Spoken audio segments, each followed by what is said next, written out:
وہ ان لوگوں سے کہتا ہے کہ تم لوگوں کو 24 گھنٹے کا وقت دیتا ہوں، اگر میرے بھائی کے قاتل کا پتہ نہ چلا تو اس کے بعد میں خود ری ایکشن لوں گا۔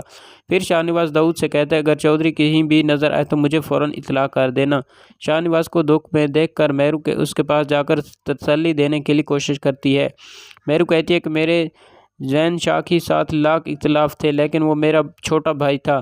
اب میں آپ کے دکھ کو سمجھ سکتی ہوں، مگر جو اللہ کو مضمون ہوتا تھا وہی ہوتا ہے۔ شاہنواز کہتا ہے کہ میرو تم صحیح کہہ رہی ہو، لیکن میں اپنے بھائی کے قاتلوں کو کبھی زندہ نہیں چھوڑوں گی، بس ایک بار پھر مجھے معلوم ہو جائے کہ زین پر جس پر گولی چلائی ہے۔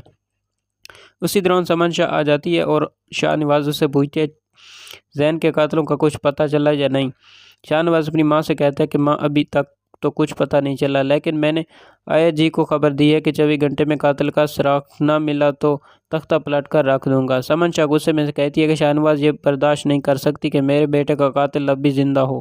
شاہنواز جواب دیتا ہے کہ ماں آپ فکر نہ کریں، چاہے قاتل زمین کے کسی بھی کونے میں ہو اسے ڈھونڈ نکالوں گا۔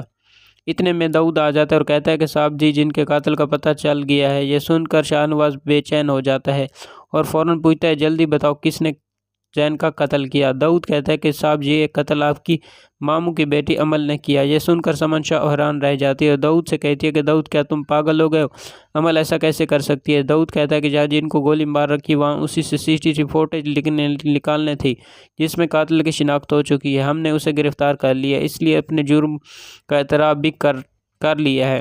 شاہنواز غصے سے پھر بھی جاتا ہے اور سیدھا اپنے کمرے میں جا کر اپنی ریولائل نکالتا ہے اور امل کے گھر جانے کے لیے نکلتا ہے۔ میرو اسے روکنے کی کوشش کرتی ہے اور کہتی ہے کہ شاہنواز اب جذبات میں آ کر کوئی غلطی فیصلہ نہ کر دینا، ہمارے قانون کے ذریعے امل کو سزا دینی چاہیے۔ مگر شاہنواز قابو ہو جاتا ہے اور کہتا ہے کہ میرو اس وقت بہت غصے میں ہے۔ سمن شاہ بھی مطلق کرتی ہے اور کہتی ہے کہ بیٹا میرو صحیح کہہ رہی ہے، ہمارا جو نقصان ہوا تھا جو ہو چکا ہے، ہم الیکشن جیت گئے تو ہمیں طاقت مل جائے گی۔ شاہنواز کچھ دیر کے بعد خاموش ہو جاتا ہے اور اپنی ماں سے کہتا ہے کہ مجھے یہ برداشت نہیں ہے کہ جس کا قاتل آپ کی بھتیجی بھی ہو۔ اگلے دن شاہنواز اور میرو شاہ پولیس کے ہمراہ امل کے گھر پہنچتے ہیں۔ امل شاہنواز اور اتنی پولیس کو دیکھ کر حیران رہ جاتی ہے اور کہتی ہے شاہنواز کیا بدتمیزی ہے۔